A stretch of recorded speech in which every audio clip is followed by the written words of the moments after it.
Frank Wilson is forced back into action after his estranged son is murdered. Determined to get justice, Frank teams up with a detective to track down the killer, uncovering a web of corruption and crime.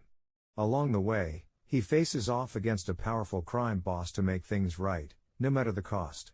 The movie starts with a group of armed robbers breaking into a building and shooting some men inside. One of the men tries to warn the robbers, but they shoot him anyway and steal all the money. After grabbing the cash, they quickly try to escape. While they're in the getaway van, one of the robbers tells his partner, Chance Wilson, to keep the money safe. Then, he leaves the van to take care of something else. The scene then moves to a party, where we meet a powerful man named Adair. One of his men informs him that someone named Greg wants to talk to him. Adair agrees to meet Greg in private and confronts him, saying he knows Greg has been stealing from him for a while. Greg, terrified, asks if Adair is going to kill him. Instead, Adair surprises him by saying he can keep everything he's stolen but warns him to leave before he changes his mind. Meanwhile, Chance enters a club but is quickly thrown out by security. It's revealed that Chance has gained a bad reputation for gambling, often betting more than he could afford. He returns to his apartment, only to find a group of men waiting for him. These men are led by Packard, who is there to collect the money Chance owes him. Packard demands to know where the money is, and Chance says he hid it above the ceiling. However, when they check, all they find is a phone. Unable to pay his debt, Chance is brutally beaten by Packard's men, and Packard shoots him, leaving him for dead. At the same time, we see Adair practicing his shooting skills when one of his men tells him they've found a new supplier. Adair decides to meet with the supplier the next day, but first mentions that he needs to clean up his home. Meanwhile, Detective Ray Muntz is shown arresting a group of drug addicts for selling drugs, continuing his mission to crack down on crime in the area. Soon after arresting the junkies, Detective Ray Muntz is called to the crime scene where Chance Wilson's body is found. As he begins his investigation, piecing together the clues, the scene shifts to Frank Wilson, Chance's father, who is living a quiet, isolated life in the wilderness, far from the city. Frank is shown preparing lunch when he suddenly starts coughing and notices blood, hinting at some underlying health issues. Just as he steps outside, he sees his neighbor, Mr. Swilly, accompanied by Detective Muntz. The detective informs Frank about his son's murder, and though shocked and grief-stricken, Frank agrees to go with Muntz to handle the formalities of his son's death. This moment pulls Frank out of his secluded life, and he begins to contemplate his next move. On the other hand, Adair receives a phone call from one of his men, who informs him that Chance didn't show up for work that day. Suspicious, Adair instructs his man to track Chance down. Meanwhile, Frank, accompanied by Detective Muntz, arrives at the morgue to identify his son's body. Overwhelmed with grief, Frank asks Muntz if they have any information on the criminals responsible for his son's death, but Muntz admits that they don't have any leads yet. Afterward, Frank attends Chance's burial at the cemetery. As he quietly grieves, he notices a young woman named Charlotte crying in the corner.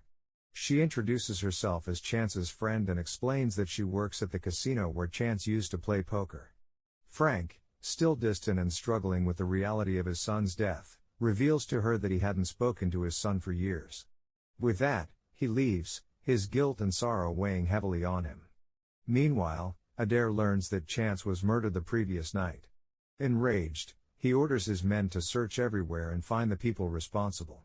On the other side, Frank returns to his quiet home, still grappling with his son's death. He borrows his neighbor Mr. Swilly's truck, and Swilly offers him some grim advice, telling Frank that if he wants justice for his son, he'll have to take matters into his own hands. The next morning, Frank sits alone in a diner, lost in thought. As he reflects on his son's life, he is haunted by vivid images of Chance, stirring his determination to seek justice, no matter the cost.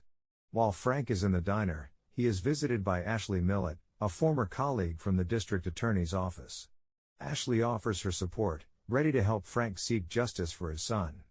Meanwhile, news of Chance's murder spreads quickly through the local criminal underworld. Adair, upon learning of the murder, is furious to discover that Packard killed the son of a cop. The situation escalates as Adair realizes that Frank Wilson is not just any former cop but someone he personally knows, a man infamous for being one of the dirtiest cops in the city. Adair understands that Frank's presence and actions could either complicate his operations or pose a threat.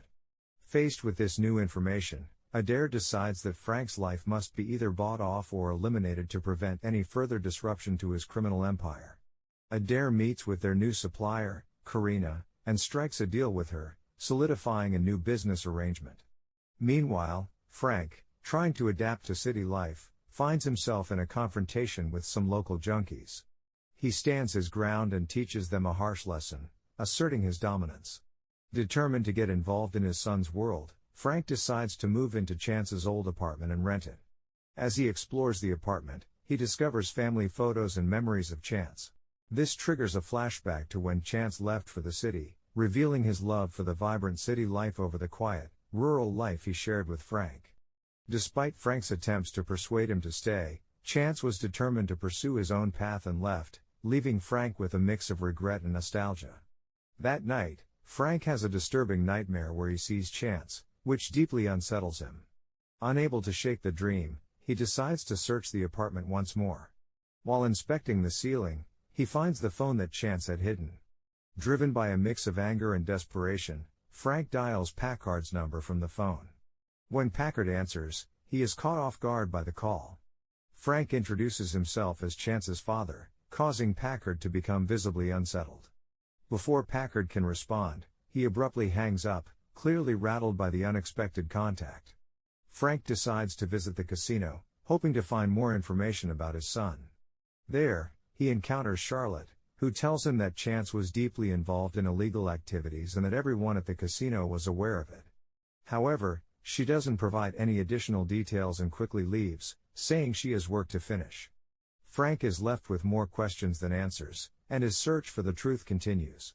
Meanwhile, Adair meets with his son, Packard, and gives him a stern warning. Adair tells Packard that this is his last chance to distance himself from his criminal associates or he might end up losing his life. He asks if Packard has anything to confess, but Packard remains silent, prompting Adair to leave.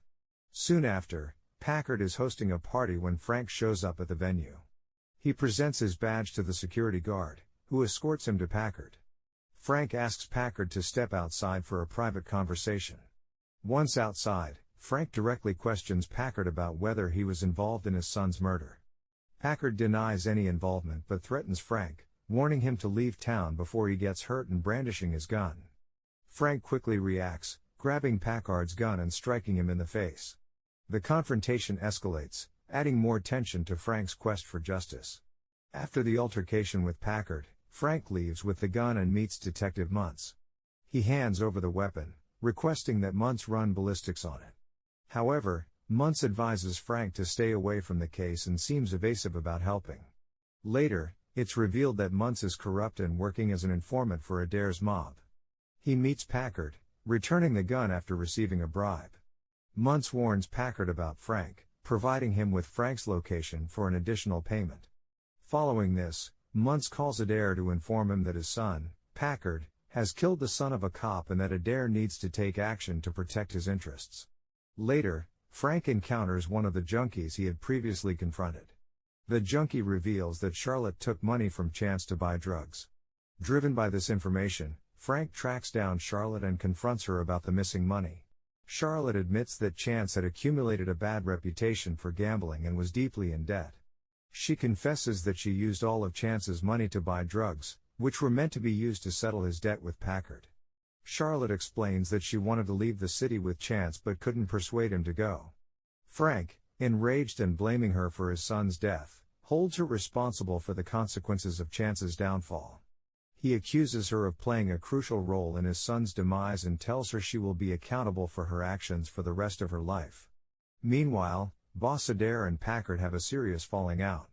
Adair criticizes Packard's actions, blaming him for jeopardizing their entire criminal operation by wrongfully murdering Chance. He expresses his disappointment and concerns about how Packard's reckless behavior has put their mob family at risk. Packard, feeling threatened and cornered, insists that he will handle the situation himself. However, Adair warns Packard that he is one of the dirtiest cops on the force and instructs him to refrain from making any further moves. Adair wants time to think through the situation and devise a plan, making it clear that Packard's actions have put him in a precarious position. Frank is asleep in his apartment when he has another unsettling nightmare, this time hearing his son's voice calling for help. As he wakes up, he senses that something is wrong and quickly hides. Meanwhile, Packard dispatches a hit squad to find Frank. When Packard and his men arrive outside the apartment, they discover their vehicle burning in flames and realize Frank has set it on fire and escaped. They then head to Frank's old house in the wilderness. Packard and his men ask Mr. Swilly about Frank's whereabouts, but he doesn't have any answers.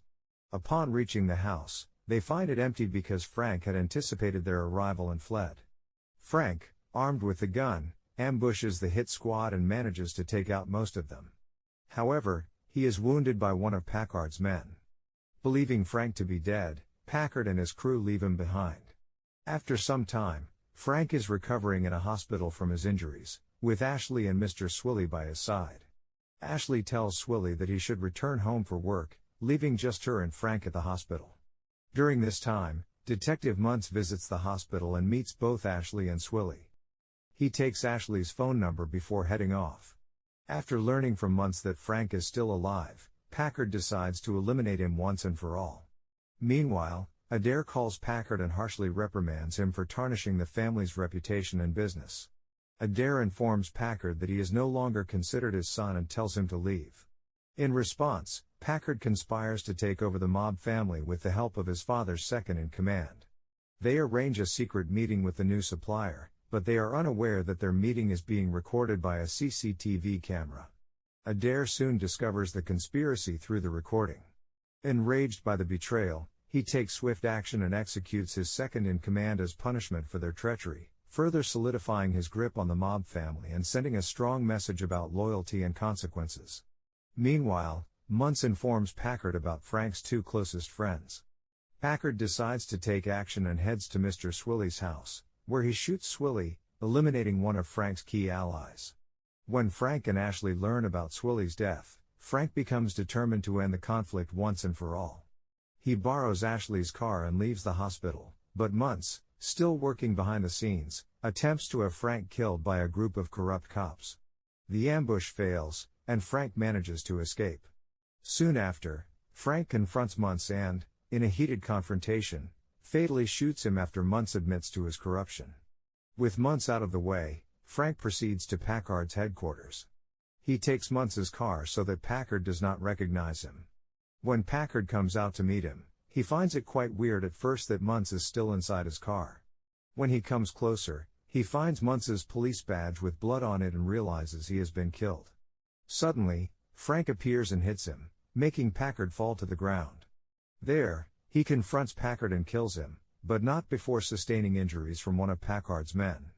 Soon after, Boss Adair, fully aware of the threat Frank poses to his mob operation and legacy, prepares to confront him. Adair is determined to eliminate Frank to protect his empire. When they meet, a fierce fight ensues. Despite Frank's valiant efforts, Adair easily overpowers him, taking advantage of Frank's injuries. Adair then shoots Frank, sealing his fate. As Frank lies dying, police arrive in response to a 911 call placed from his phone. Frank, despite his dire condition, smiles with a sense of contentment, knowing that Adair will face justice and be imprisoned for life. His final moments are marked by a quiet satisfaction that his enemy will not escape unpunished. In the film's final moments, Charlotte is seen hiding out at a hotel. She checks her smartphone and reads a breaking news bulletin about Boss Adair's arrest and questioning for the murders of Frank Wilson and Detective Muntz. Realizing that this could link her to the crimes, Charlotte panics and tries to escape. However, as she attempts to flee, one of Adair's associates, armed with a gun, intercepts her. The movie ends with Charlotte facing an uncertain fate. If you enjoyed this recap, don't forget to hit like and subscribe to our channel for more amazing recaps and updates. Remember to subscribe and turn on notifications, so you can watch more movies like this. Thanks for watching.